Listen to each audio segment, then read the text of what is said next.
Olá pessoal, estamos começando mais um NENAMcast, o nosso Momento Américas, o nosso podcast do Núcleo de Estudos e Negócios Americanos, do curso de Relações Internacionais da ESPM. Eu sou o professor Roberto Uebel, coordenador do NENAM, e hoje estou acompanhado aqui dos nossos estudantes João Pedro Meneguete e Fernando Carmona, e também do nosso especialista conectado diretamente de Kyiv, na Ucrânia, Ivan Fechko, que será o nosso entrevistado. Nós vamos fazer a nossa entrevista hoje em inglês, e então daqui a pouquinho eu vou começar aqui a falar inglês, não se assustem se tivermos essa tradução, né, essa transição rápida. Mas antes de começarmos, vou apresentar o Ivan Fechko. Ele é pesquisador do programa de pesquisa para a América Latina e o Caribe do programa educacional Estudos Americanos e Estudos Europeus, da Faculdade de História da Taras Shevchenko National University de Kyiv, capital da Ucrânia.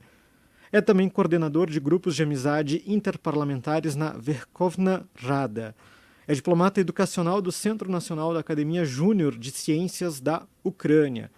Autor de artigos e participante de conferências científicas internacionais sobre temas de pesquisa histórica, problemas contemporâneos das relações internacionais e pedagogia.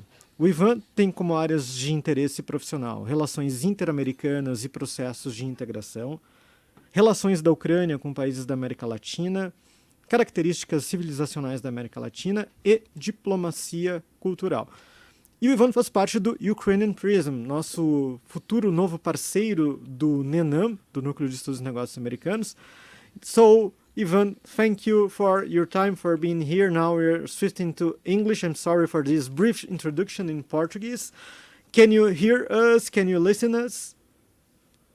Yes, I can hear you. Thank you again for the invitation. It's a big honor for me to talk with you. So thank you very much, Ivan. And to start our interview, our talking today, I'm going to give the floor to our student João. That's going to start with the first question to Ivan, and then we are going following the discussion with Fernando's questions as well. So, João, the floor is open to you. Thank you, teacher. Hello, Ivan. It's a great pleasure to have you here with us. Here in SPM, principally in the NENAM, our America points of studies. We admire a lot the job of researchers all over the world, and it's a really pleasure to have you here. So to start our conversation, we would like to know from you what cultural factors can you link between the Latin or the Brazilian culture with the Ukrainian culture. Do you think that they are more distant, or they have factors that can bring them more proximity, in your opinion? Yes, thank you again for this question. And it's also, as I said before, a really big honor for me to participate in this discussion to talk about relations between Ukraine, Brazil, and in a broader context between Ukraine and Latin America. Because it's true that now Ukraine has big desire to work more with Latin American region, especially with Brazil. And what about culture perspective? I would say that there are both clear parallels and some differences between Ukraine and Latin American, including Brazilian societies. Firstly, what brings us closer is that both cultural spaces remain deeply people-centered. Family, continuity ties, community ties, emotional openness, hospitality, and the importance of memory are still visible in everyday life. Both Ukrainian and Brazilians also tend to value music, symbolic rituals, food culture. We have also strong local identities. And another important parallel, I guess, is resilience, because many societies in Latin America, in particular Brazil, just like Ukraine, have lived through political turbulence, inequality, external pressure, and repeated periods of uncertainty, and that creates a certain sensitivity to dignity, sovereignty, and social justice. At the same time, what still creates distance is not so much values but context. There is geographic distance, of course, linguistic distance sometimes, and frankly, an information distance. For many years, Ukraine was not sufficiently present in Latin America public space, and of course, we had different stereotypes, but that is slowly changing and still matters. And in my view, the real task is not to invent closeness artificially, it is to translate it properly.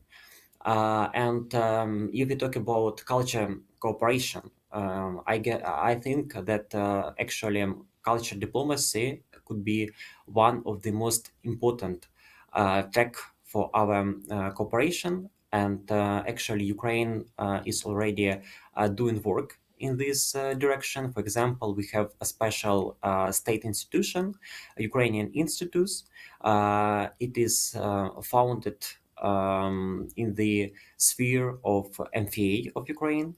And this institution is like the most important primary institution to share Ukrainian culture abroad and to promote Ukrainian culture. And what is most important, have these connections, yeah, and culture cooperation with other countries. And actually, that's very important that few years ago, Ukrainian Institute started its activity in Latin America, and they chose three main countries in the region, like priorities: Mexico, Argentina, and of course Brazil.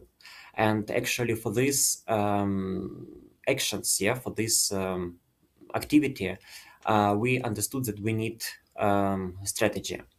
So it was really an important idea to before doing anything, Ukrainian Institute decided to make a research about Brazil, about Brazilian identity, Brazilian culture, and what we have in common. And I was honored to be part of this group of researchers who participated in this research. We questioned around 20 people from different spheres of Brazilian culture. Then we also did some analytical work.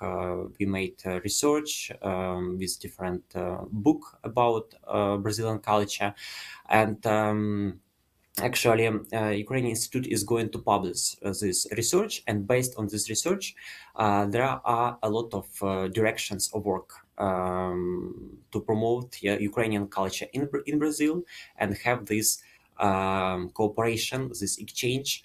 I guess you know that Brazil has one of the biggest Ukrainian communities abroad. We talk here about so-called Ukrainian diaspora because more than 100 years ago, a lot of Ukrainians migrated to Brazil, settled in your country, and now they are Brazilians but with Ukrainian roots. And it's very important that they maintain Ukrainian culture, Ukrainian identity, Ukrainian language, especially in the states like Paraná, where are a lot of Ukrainians.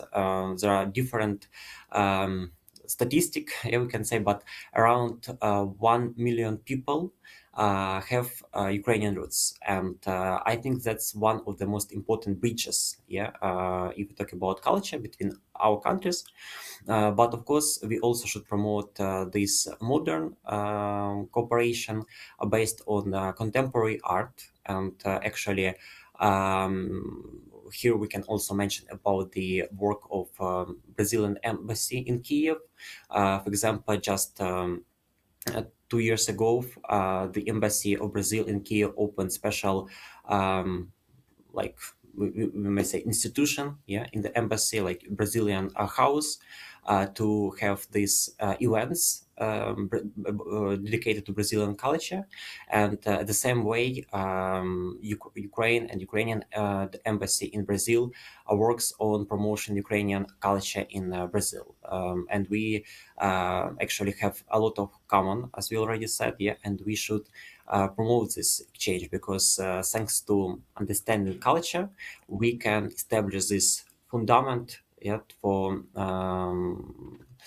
to continue this cooperation in future. Yeah, I totally agree with you. And just before I pass to Fernando, I would want to ask you something about that you mentioned. That is the diaspora of the diaspora of Ukraine here to Brazil, mainly in Paraná. And I don't know if you saw, and if it is something that you talk about in your country, but lately in Paraná, we had a really big manifestation of people who moved here because of the conflict in Ukraine. And I want to know if this is something that that you guys discuss in your country, if you promote discussions to find solutions, and how is this situation for you guys? Well, about Ukrainian diaspora in Brazil, it's really important to say that actually Ukrainian diaspora in Brazil is one of the biggest in the world. It's the biggest in Latin America because in general in Latin America there are few countries with big Ukrainian community.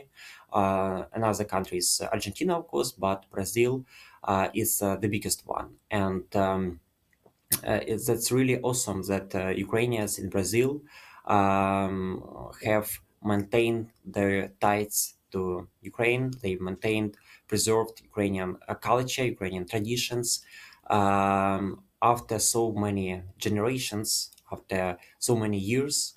And actually, this topic is really important close to me because now I'm researching this question as a PhD student in my university, and I'm writing a PhD thesis about the impact of Ukrainian diaspora on relations between Ukraine and Latin America.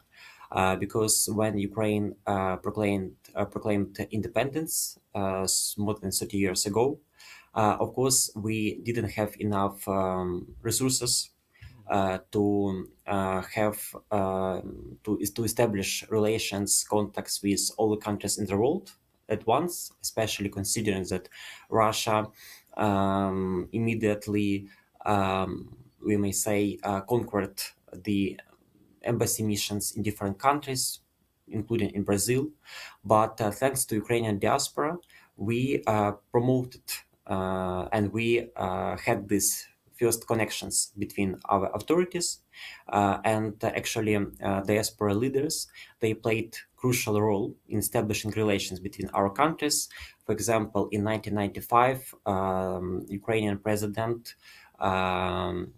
Leonid Kuchma visited Brazil. It was the first visit ever of Ukrainian leader to Latin America, to Brazil.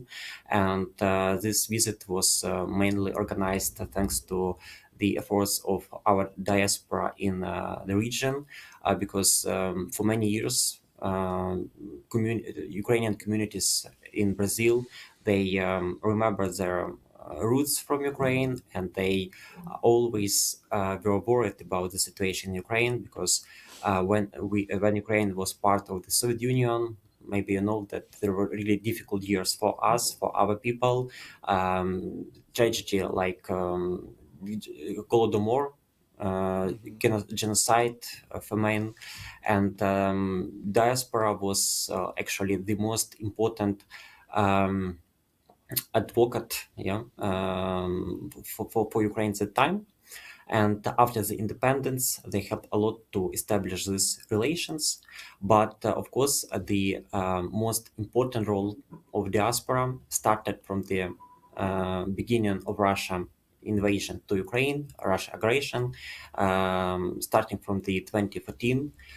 Ukrainian diaspora in different countries, including in Brazil, was important actor promoting Ukrainian interest and especially promoting and sharing the true information what is happening in Ukraine.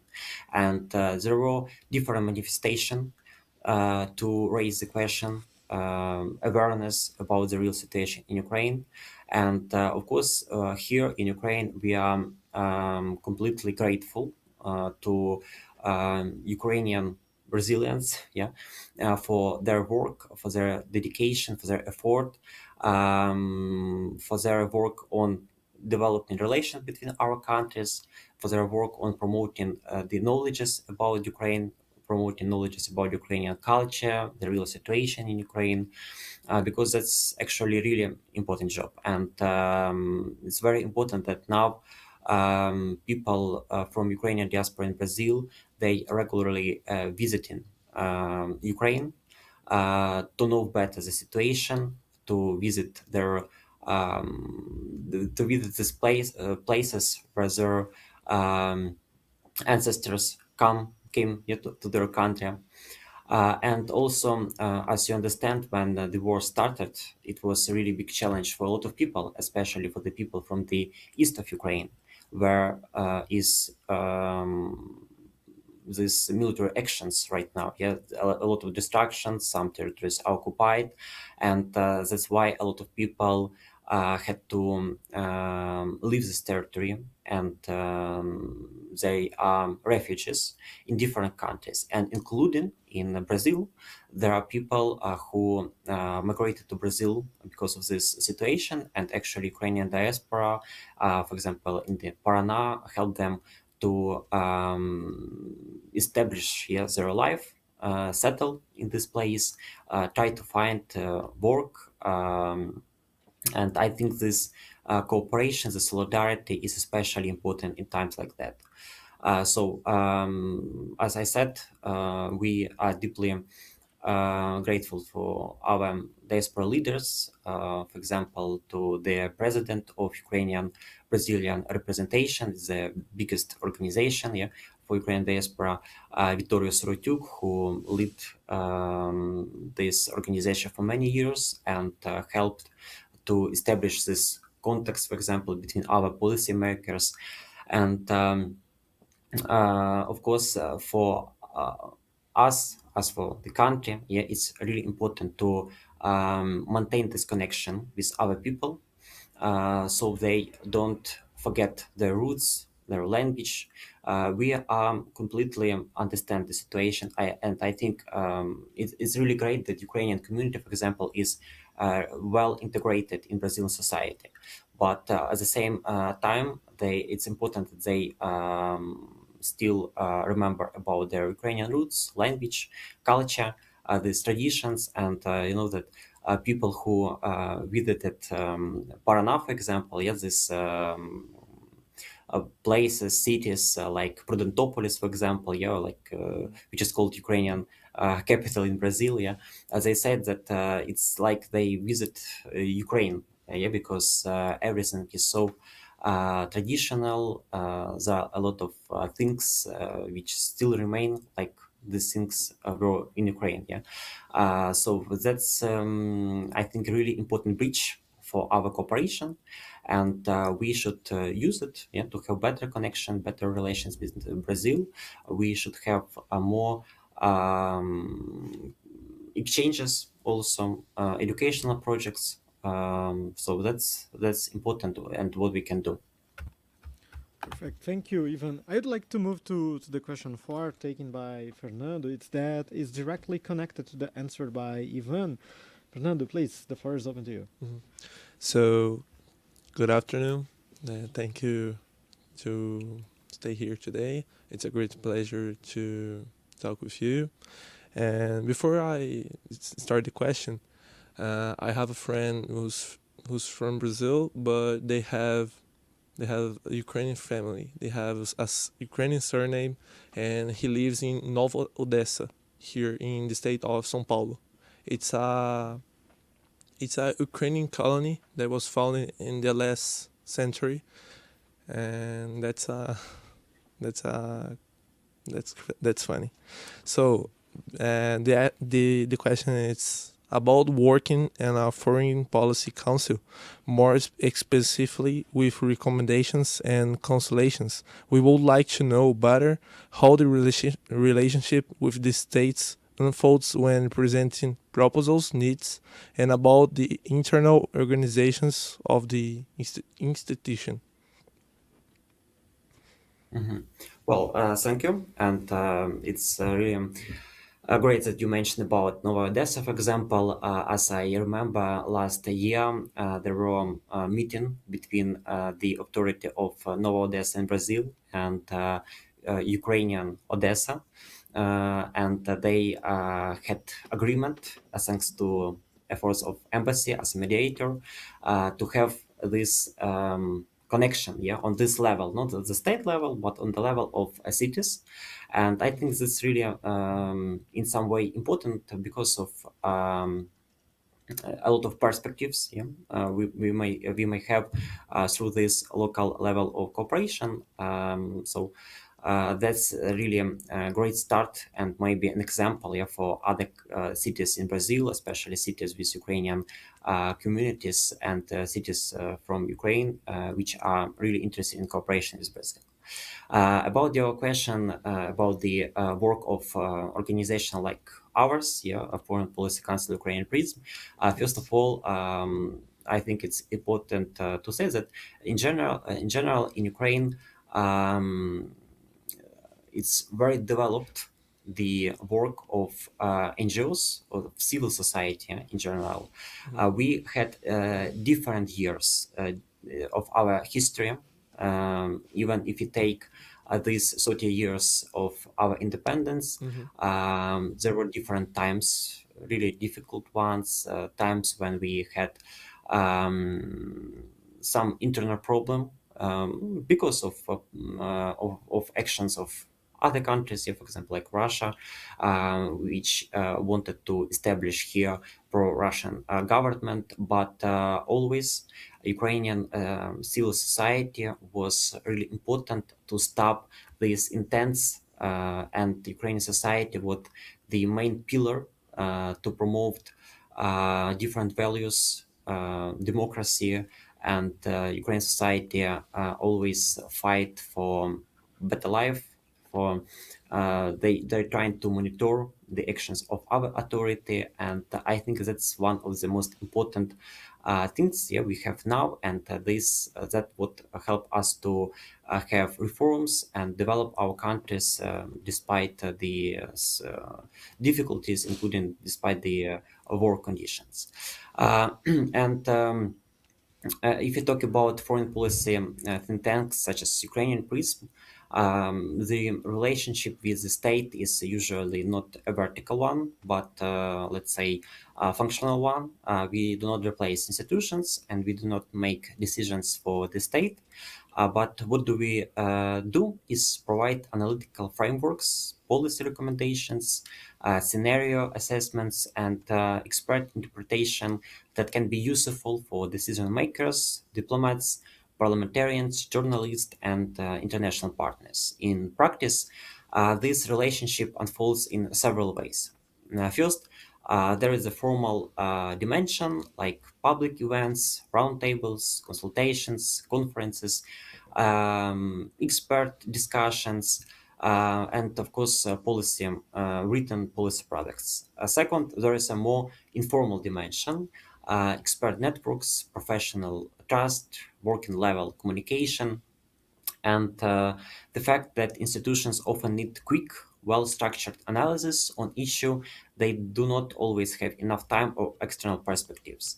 And the key point is that think tanks are most useful not when they try to be political actors, but when they help improve the quality of policy debate. A good think tank, I think, should be independent enough to remain credible, but connected enough to remain relevant. And that balance is actually essential. Internally, institutions like ours usually combine regional expertise, thematic expertise, media work, project-based cooperation. So the organization is not only about producing papers, it is also about building networks. I think that's even most important, translating complexity into a usable recommendation, and making sure that analysis can actually enter the public and policy conversation. Because when in general we talk about a relation between countries, we have on one level this classical professional kind of professional diplomacy between MFA, where participating diplomats, political leaders, but also it's very important to maintain and develop this another level of cooperation between countries, this public diplomacy. And here we have this expert diplomacy.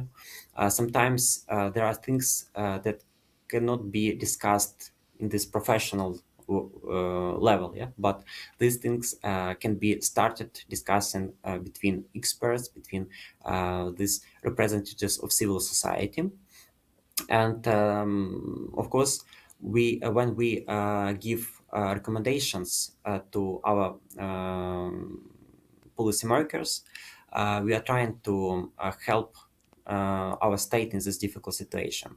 From the 2022, from the start of the full-scale invasion, we are monitoring our foreign policy as foreign policy in military in wartime.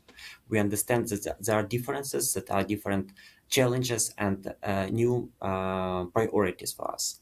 And also our organization, we have the most important product which we publish every year.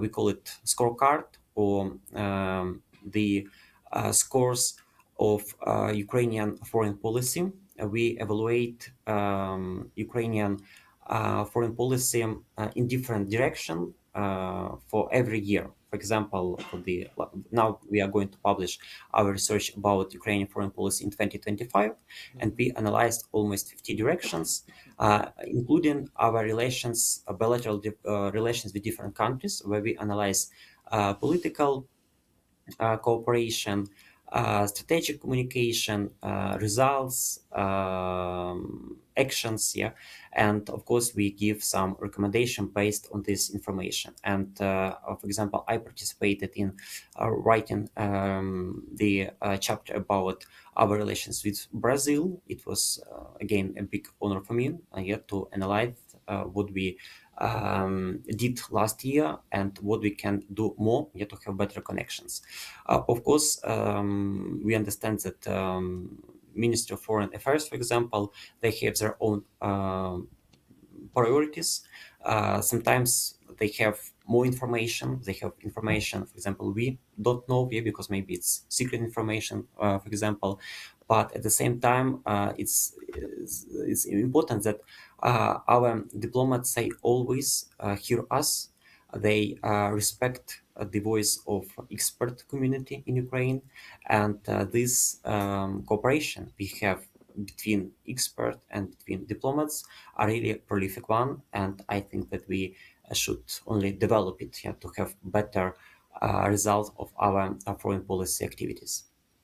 So thank you for your answer. I have a deep interest of working in this area of foreign council policy and to do some research for my country and things like that. And bringing the conversation back here to Brazil, I would like to know from you, because when we analyze the products that Brazil and Ukraine exports and imports, we can identify some complementarity. Do you know? The products that we sell, you buy, and the products that you guys sell, we buy here.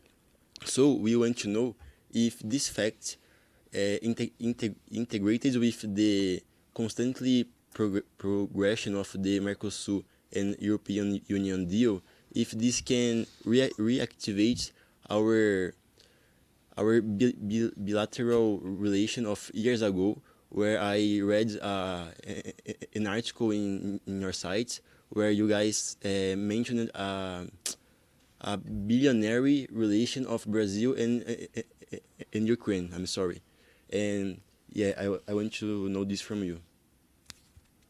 Mm-hmm. Well, we understand that economical cooperation and commerce is actually the main pillar of any relations, any bilateral relations between countries. And actually, when we talk about trade between our countries, we know that there are a lot of perspectives. We have a strong potential for economic cooperation due to this, as you said, complementary of our economies.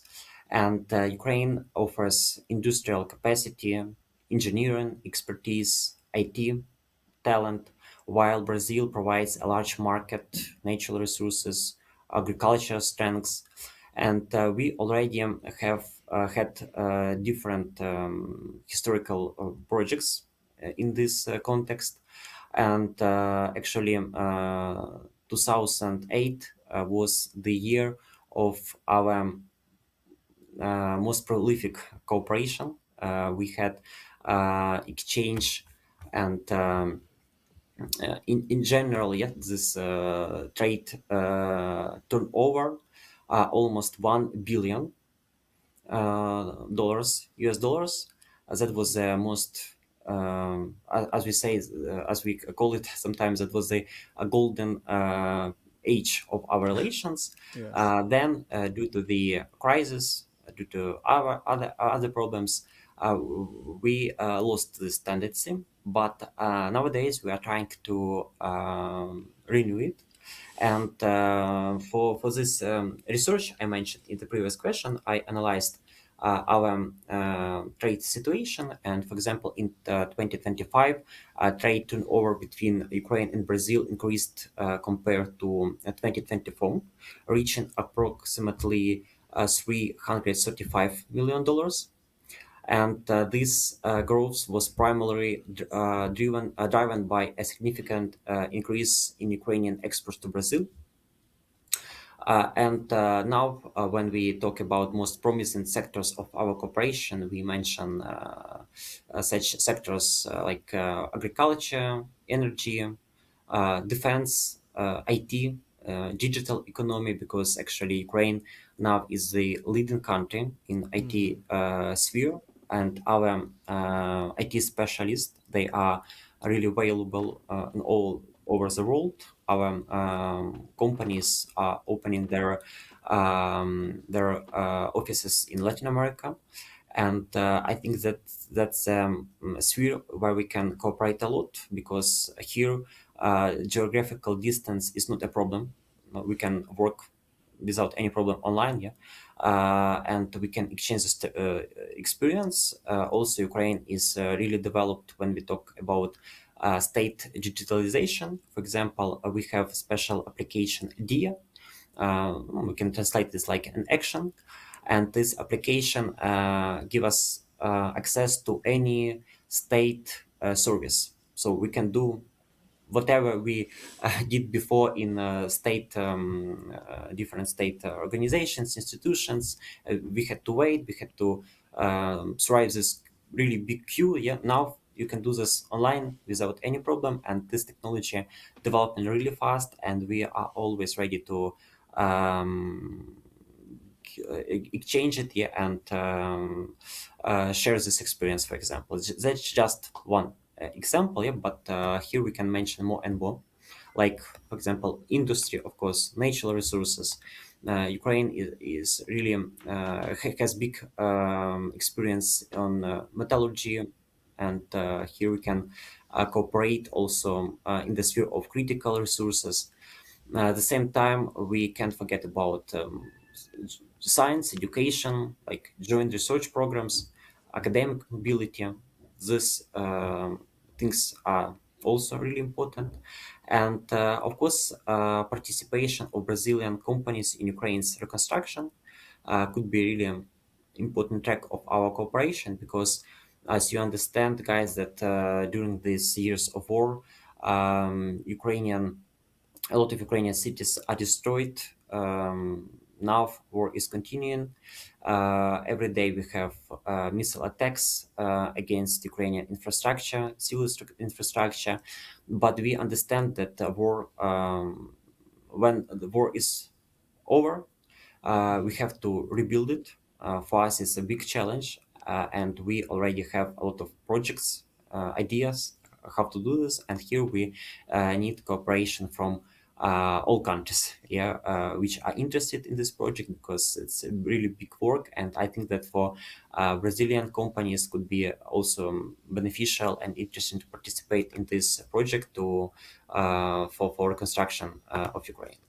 And speaking about Mercosur, I do think that the broader dynamic of closer EU-South America economic engagement can create a more favorable environment for Ukraine's long-term relations with regions, including with the countries like Brazil. Um, because Ukraine is official candidate, for EU. We are integrating in this association, and for us, this matters because our economic reintegration with Europe is already deep. So the more South American actors interact with the EU framework, the easier it becomes to imagine new connections with Ukraine in areas such as logistic, food trade, grid transition, critical minerals, and that's why I'm so optimistic when we talk about this question. And in general, I think that we should also talk about triangle cooperation between European Union, Ukraine, and Brazil, or Mercosur, if we talk in this context.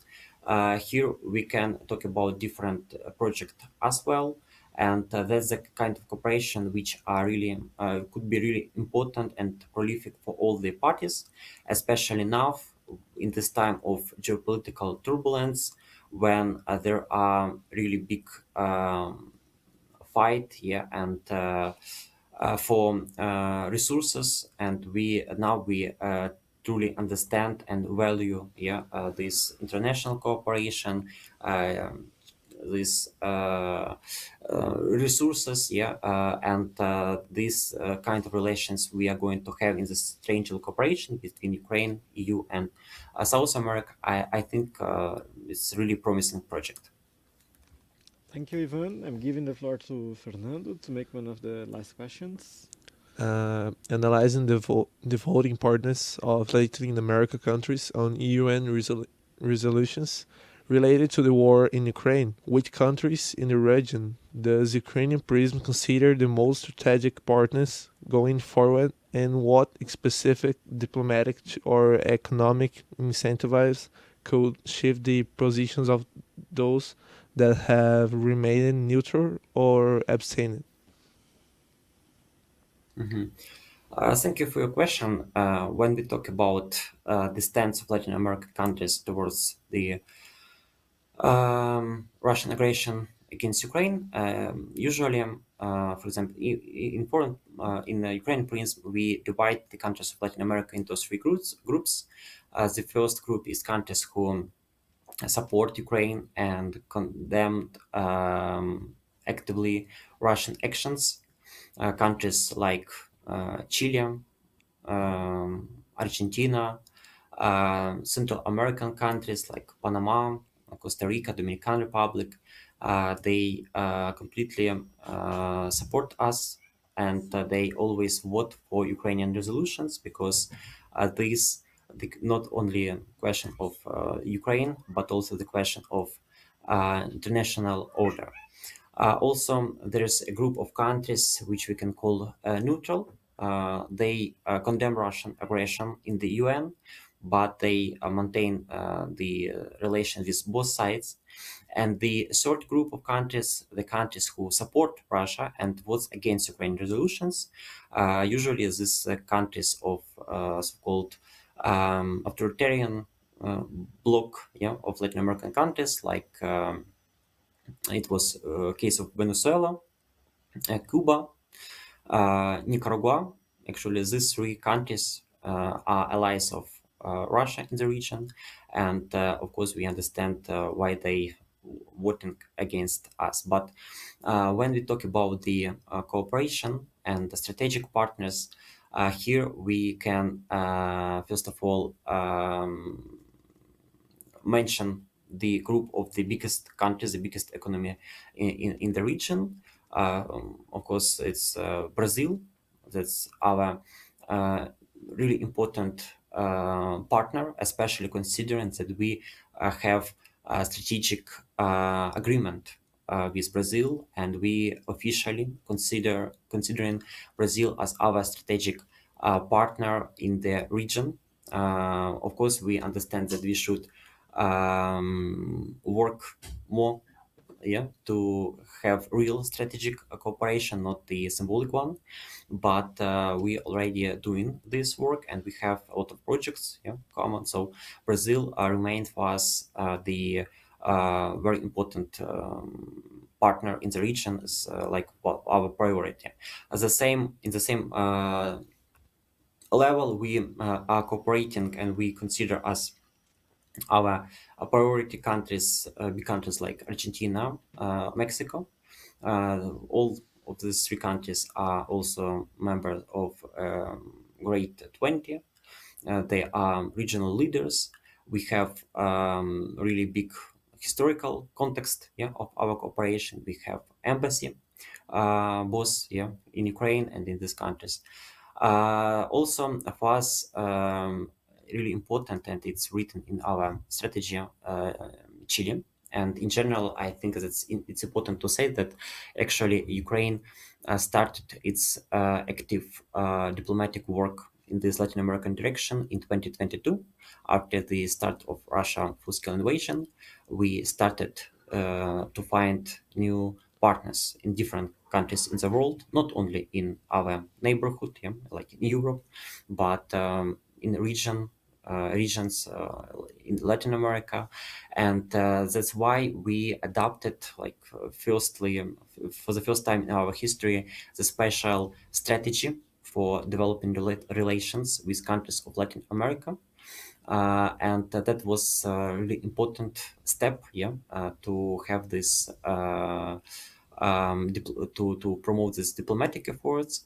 And the countries I already mentioned, like Brazil, Mexico, Argentina, Chile, were the most important for us. But also now we are trying to work more actively in the region. We are trying to have more connection, and of course, it's almost impossible to have any connection, any context without diplomacy presence, yeah, in these countries. That's why Ukraine decided to open new embassy in the region to have this direct dialogue and exchange uh, of experience, and have this like a base for our cooperation. And last year, it was officially proclaimed that Ukraine is going to open 4 new embassies in the region, because we already have 6 in countries like Brazil, Mexico, Argentina, Chile, Peru, and also we had in Cuba. But due to the position of Cuban regime, yeah, this anti-Ukrainian position, Ukraine decided um, to relocate our embassy to Dominican Republic, and also open new embassy in countries like Panama, Ecuador, Uruguay. That's only the first step, because we understand that we have to work more, and we have to reinforce our diplomatic presence in the region. But actually, these countries are the most important for us nowadays, because of economical cooperation, political cooperation, common work in different international bodies. And that's the work we are trying to do right now. Thank you. Fernando, the last question. So the last question is: considering Ukraine's growing diplomatic outreach to Latin America, how does Ukrainian Prism have assessed the role of Chile as a stable democracy and an OECD member in the region is building a broader coalition of support for Ukraine, particularly in multilateral forums like the UN? Thank you. You ask about Chile, yeah? Yes. Can I hear you? Okay, thank you. Chile can play a really important role, and Chile is already one of our strongest partner in the region. Firstly, Chile matters because it combines several forms of credibility. It is one of the countries identified in Ukraine's own regional strategy as politically relevant, economically meaningful, and important for multilateral engagement. And the same strategic material also notes that Chile among the region's full democracy, which matters when we speak about coalition building around norms and institutions. Yes, and you mentioned that Chile joined the OECD in 16 years ago as the first South American members, and that gives it a certain standing in discussion about governments, economic standards, democratic reliability, and Ukraine is also joining this organization, so we can have something in common here as well. And Chile has already appeared in practical Ukrainian diplomatic formats. Ukraine's, for example, I mentioned that today, regional strategy, and it notes that Chile engagement around the peace formula track, especially interest in specific points and participation in different consultations. And this is important because coalition building is rarely abstract. It happens through repeated participation in concrete initiatives. And for example, Chile participates actively in so-called coalition for returning Ukrainian children, because during the war, especially from the 2022, Russia stole Ukrainian children from occupied territories, and now they are in Russia without having a chance to communicate with their family, for example. It's really a big problem and horrible situation for us, and that's why there are a group of countries, friendly countries for us, who are working on returning these children. There is a special coalition for this, and Chile participating actively in this process. And also, Chile is a great ally for us when we talk about cooperation in international organizations like in the UN. Chile supports our initiatives because it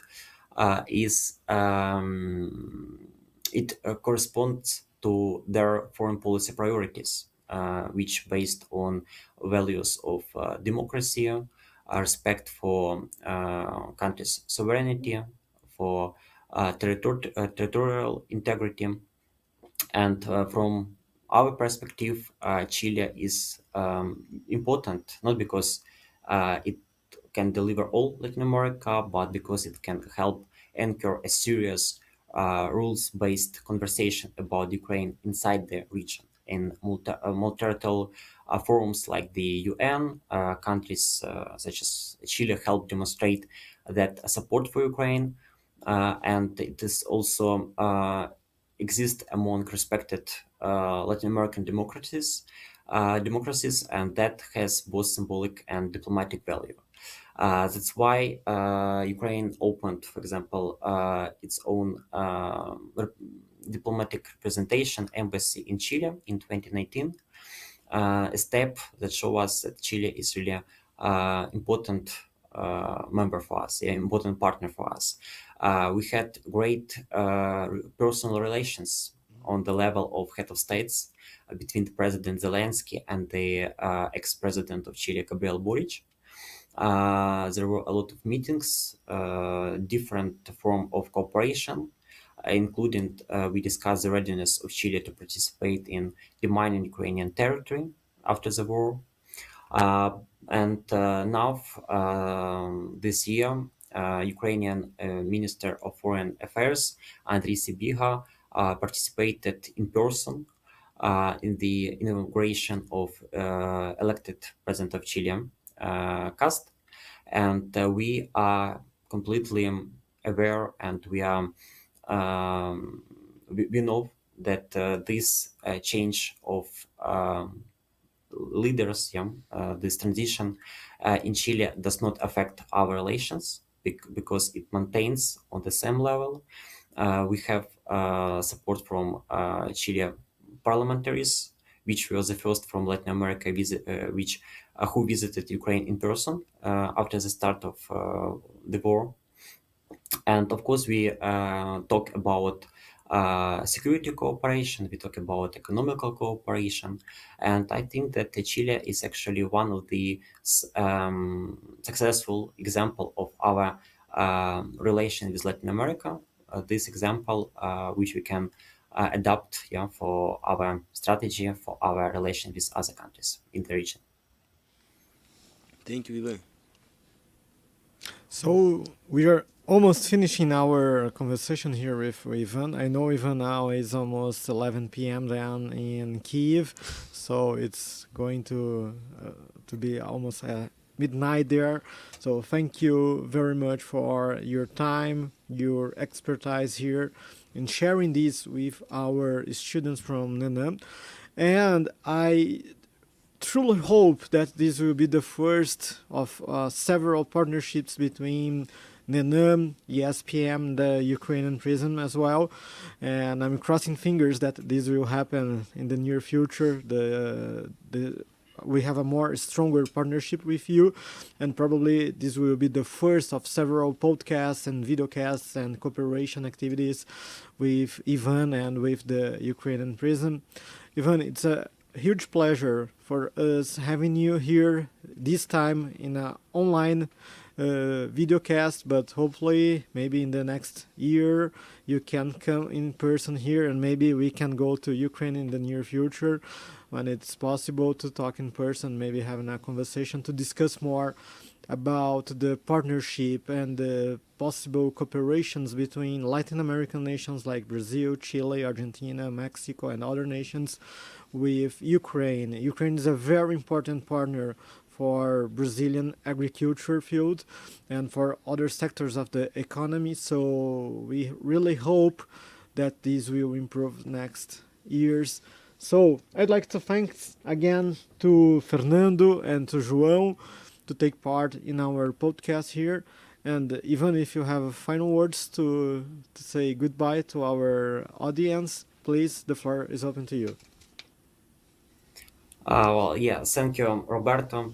Thank you also your students for such interesting talk about our relations. Today we mentioned a lot about history and also a lot about prospects. I hope that all things we mentioned today will come true and even more. And likewise, we are always happy to invite you guys to participate in our discussion, our project, and of course, we'll be happy to having you here in Ukraine. The same like we always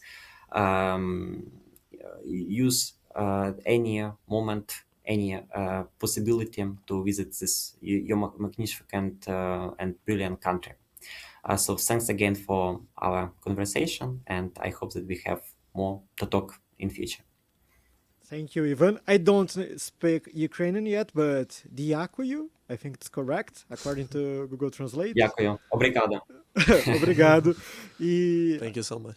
Thank you, Ivan. And now, em português, assim nós encerramos mais um episódio do NENAM Cast, o nosso Momento Américas, com Ivan Fechko, do Ukrainian Prism.